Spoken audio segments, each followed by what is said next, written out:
L'enseignement ne descend pas lorsque tu as mangé, tu as assis dans ton salon, tu as pris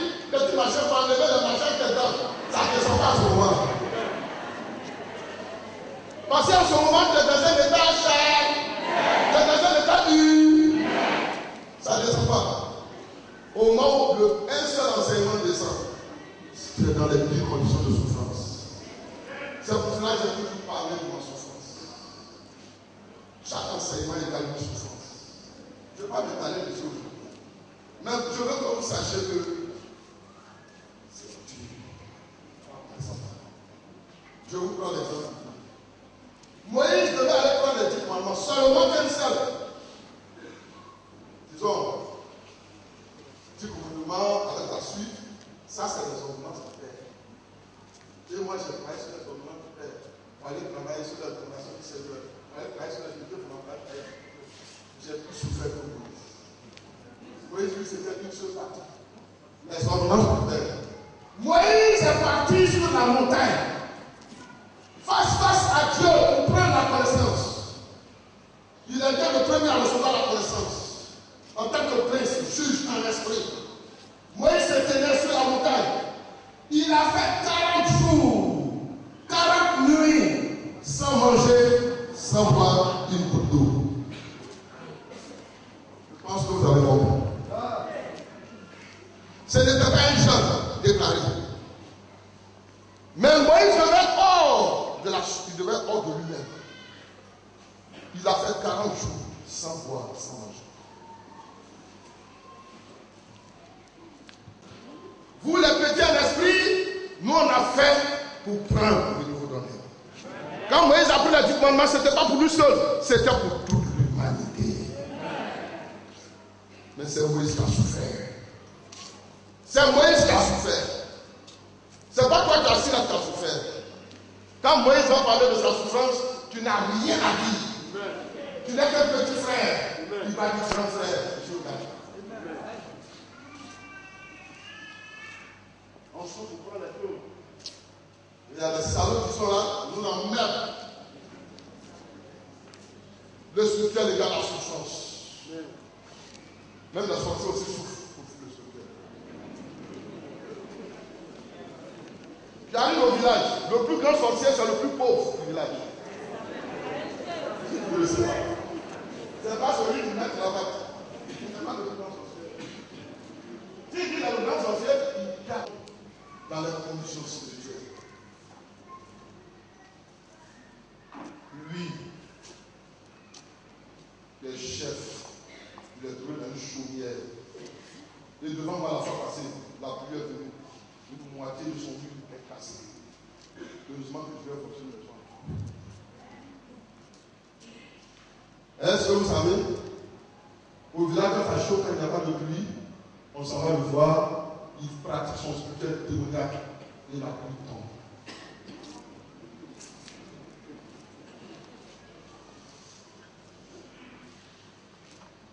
Le spirituel se prend dans les conditions de sacrifice. Des conditions pires de souffrance. Vos pasteurs qui mettent des continues et les versent africains n'ont rien en eux. Ils n'ont rien, ils connaissent pas le spirituel. C'est la pure religion qu'ils pratiquent. Et ils sont toujours dans le faux parti. C'est la partie de la main de la connaissance. Nous avons fait la fois passée une sortie chez Assini. Ça a été puissant à Assini même. C'est là que j'ai dit à West, reviens, on va travailler. Vous voyez, on est instruit, on marche avec Dieu, on connaît les vérités fondamentales, on connaît l'adoration de l'esprit en vérité. Quand c'est comme ça, la mission de l'esprit à l'aise du travail encore. Amen. Et Dieu, le Seigneur, a dit dans les derniers jours qu'il va répandre de son esprit sur toute chair. Amen. Pour donner la puissance et pour donner la connaissance. Puissance plus connaissance, ton adoration est parfaite. Alléluia. Puissance plus connaissance, tu associes les forces. Diable ne peut pas, démon ne peut pas, sorcier ne peut pas, faiblesse ne peut pas, maladie ne peut pas, problème ne peut pas. Alléluia. Amen. Vous devez retenir ça. Tu as déjà une situation, association de force. Et tu es pécheur, tu es dans. Mon cher, troisième vérité fondamentale, repentance. Et quand Dieu, je suis déjà repenti. Si je suis repenti devant Dieu, toi, ta repentance, je ne sais pas avec ça. Quatrième vérité fondamentale de cet esprit de Dieu. Alléluia. À partir de ce moment, tu es plus puissant. Le Seigneur nous a donné un texte dans la Bible. Il dit, il doit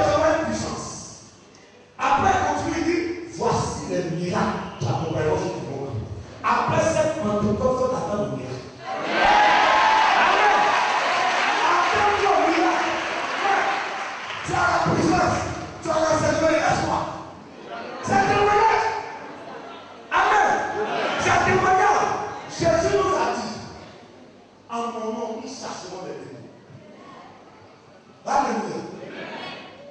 La semaine passée, pardon. Donc, ton héritage n'est pas social. Ton héritage est d'abord spirituel. Jésus a dit, recherchez le royaume de Dieu et sa justice. Et tout ce qui seront donnés par-dessus. Si tu as le spirituel, tu as la gloire. Tu as le spirituel, tu as la bénédiction. Tu as le spirituel, tu as la justice. Prenez votre héritage sur la terre. Prenez cet héritage de ta situation. Tu dois savoir qui tu es. C'est ça. Je suis enfant de Dieu. Je suis citoyen du ciel. J'ai le salut. Et le salut dépend de toi. Quand tu déposes cette parole-là, le Saint-Esprit exécute. Que le Seigneur nous bénisse. La grâce de Dieu se repose sur nous. C'est ça. Parce qu'en Ouest, la terre, depuis que le terme des démons sont venus sur terre, la vie sur terre est difficile. C'est vrai. Dieu ne peut pas nous laisser orphelins. Et lui-même, il nous envoie qu'un parti. Pas qu'une seule partie, hein. C'est ça. Mais deux. Deux, là, c'est pas beaucoup. C'est trop grand. Sur trois parties, Dieu nous envoie deux parties. Sur trois personnes divines, le Père, le Fils, le Saint-Esprit, Dieu nous envoie deux. C'est pas beaucoup. C'est pas ce matin, tu vas te lever. Et puis tu vas venir dire. Tu vas dire ça à ta place là-bas. Tu vas dire Saint-Esprit, Jésus, je suis pour vous. Alléluia. Alors, si on veut prendre ça, on va rester jusqu'au soir. Le problème, c'est pas d'avoir tous les enseignements le même jour. C'est de les accepter. Un peu même que déjà, que ce mois nous avons prêché, c'est suffisant. Mais est-ce que vous êtes d'accord? Est-ce que vous êtes d'accord? Laissez tomber cette affaire de religion ce matin. Le jour de la Pentecôte, ce qui s'est passé là ne s'était jamais passé sur terre. On n'a jamais vu feu, flamme, descendre du ciel et se séparer en lampe de feu pour s'asseoir sur la tête de quelqu'un. On n'avait jamais vu ça. On sait qu'au temps d'Élie, le feu est descendu du ciel pour consumer l'Holocauste, pour consumer son sacrifice. Mais le feu venait s'asseoir sur la tête de quelqu'un, ça brûle pas les cheveux, et puis la personne explose. En langue spirituelle sainte, on n'avait jamais vu ça. Ce matin, vous allez recevoir la visite du Saint-Esprit. Une visite spéciale pour vous turboter, pour vous édifier, pour tuer toute votre faiblesse en vous. À partir de cette Pentecôte, tu ne seras plus la même personne. Les faiblesses disparaissent.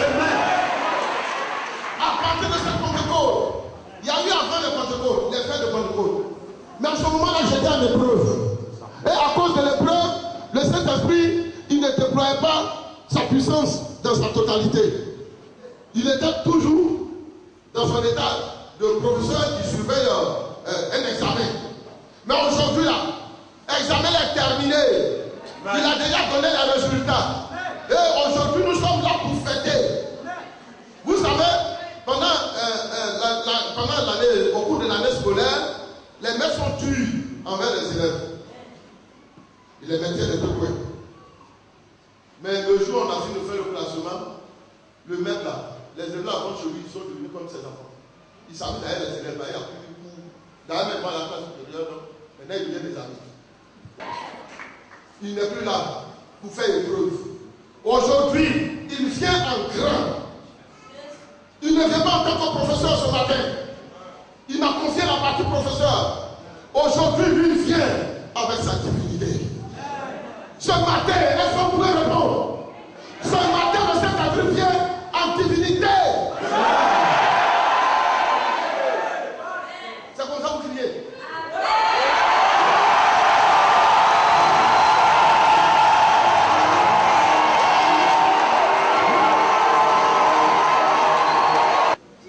Mais regardez après la résurrection. Après la résurrection, les pronoms ont changé. Jésus vient maintenant en invisible. Il vient en tant que tu veux maintenant. Il se déplace dans les airs. Il est apparu devant eux. Quand les fenêtres sont fermées, Jésus entre dans la maison. On dit, mais la porte est fermée, les fenêtres sont fermées. Comment Jésus est entré dans la maison? Il est entré parce que là, il a une dignité maintenant. Alléluia. Depuis le Saint-Esprit avec nous là, il est là en tant que professeur, en tant que défenseur, en tant qu'avocat. Il était là pour nous aider. Ce matin-là, le Saint-Esprit ne va pas venir comme ça. Il vient en patron. Il vient en tant que parti de Dieu. Il vient en tant que personne divine.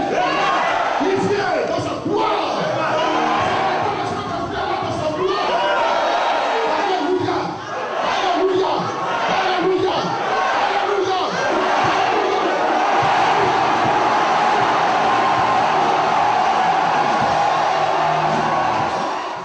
Je suis venu pour la fête de la Pentecôte à la mission mondiale évangélico. Oui, je suis venu pour glorifier le Saint-Esprit, pour dire merci au Saint-Esprit, pour sa puissance, pour tout ce qu'il fait pour moi, à travers le grand missionnaire, son héros Joker Rocher. Oui, depuis que je suis à la mission mondiale évangélico, il y a un changement, tout marche bien dans ma vie, tout marche pour partir, tout ce que je touche me réussit. Et le Saint-Esprit travaille, la caution de Joker Rocher. La caution de Joker Rocher marche, l'association des forces, la grâce de Yahvé, Dieu le Père Tout-Puissant, Créateur du ciel et de la terre. Le sang de Jésus, la puissance du Saint-Esprit, le nom de Jésus-Christ de Nazareth. Oui, toutes ces forces associées, la caution de Joker Rocher, et tout marche pour partir dans ma vie. Et Madame Ludwig Geneviève. La fête des Pentecôtes. Avant, quand je ne connaissais pas l'église, ma vie n'était pas stable. Sincèrement dit donc, maintenant là, je sais que ma vie, ça va. Aujourd'hui, la journée de cette fête de Pentecôte, que Dieu bénisse tout le monde. C'est tout grand missionnaire, que Dieu le bénisse. Moi, c'est M. Gogouli Fulgence. Bon, moi-même, je fais partie de la mission mondiale évangélico, parce que la mission mondiale évangélico, c'est l'une des missions évangéliques la plus puissante du Saint-Esprit. C'est pourquoi ce jour, je suis content d'être ici pour fêter la Pentecôte. Ça fait déjà 1 an que je suis à Evangélico. Voilà, j'ai pris à la NES à Insakwa. Et ce jour, nous sommes retrouvés dans la grande mission pour célébrer cette fête-là. Oui, ça a beaucoup changé parce que je suis aujourd'hui couvert du Saint-Esprit et que je suis protégé. Et je sais que vraiment je vis la puissance du Saint-Esprit maintenant. Ah oui, je crois à sa caution et je prie Dieu à ce que le Seigneur l'utilise davantage afin qu'il soit encore plus puissant pour nous donner la force dans le Saint-Esprit. Bon, j'ai choisi Evangélico parce que j'ai trouvé que ici, on enseigne de la vérité et on enseigne la puissance du Saint-Esprit. En tout cas, Dieu se manifeste puissamment. Depuis que je suis à Evangélico, beaucoup de choses ont changé de ma vie. Au départ, avant, de l'autre côté, ça n'allait pas. Mais depuis que j'ai croisé Evangélico, en tout cas, beaucoup de choses ont changé de ma vie. Je crois vraiment, véritablement à la caution du grand missionnaire Joker Rocher.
J'aimerais vraiment dire merci au grand missionnaire Joker Rocher. En tout cas, pour tous ses bienfaits. Je ne regrette pas d'avoir choisi cette mission. En tout cas, je recommande à tous les chrétiens du monde entier de choisir la mission de Joker Rocher. Parce qu'avec cette mission, on ne regrette jamais son choix. Je crois à la caution du grand missionnaire. Que Dieu le bénisse et qu'il lui donne longue vie. Je crois à la caution du maître parce que le grand missionnaire, quand tu mets sa caution en application, tu vois qu'il y a des retombées positives dans ta vie.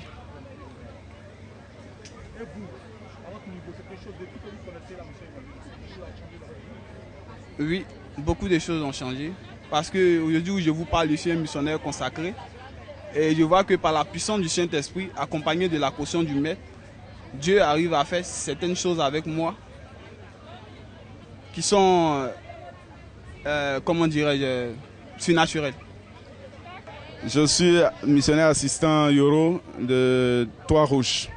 Il est important de croire à Dieu, mais il est encore meilleur d'être dans une mission de perfection, comme le mondial évangélico, une mission d'adoration où nous avons l'enseignement et la doctrine chrétienne pure. Madame Kouadio, Joker Rocher, parce que sans l'effusion du Saint-Esprit, le chrétien ne peut rien faire. Jésus lui-même avait besoin du Saint-Esprit. Et c'est quand le Saint-Esprit est descendu sur lui, il est entré dans la ville pour enseigner et puis pour guérir. Donc, le Saint-Esprit sur le chrétien, c'est très important. Sans le Saint-Esprit, le chrétien n'est pas chrétien. Le Saint-Esprit, le chrétien n'est pas chrétien. Chaque homme de Dieu a sa particularité. Lui, il a été chargé de battre le diable. Le diable, c'est comme le diable est assis sur des trésors des humains. Pourquoi un des trésors?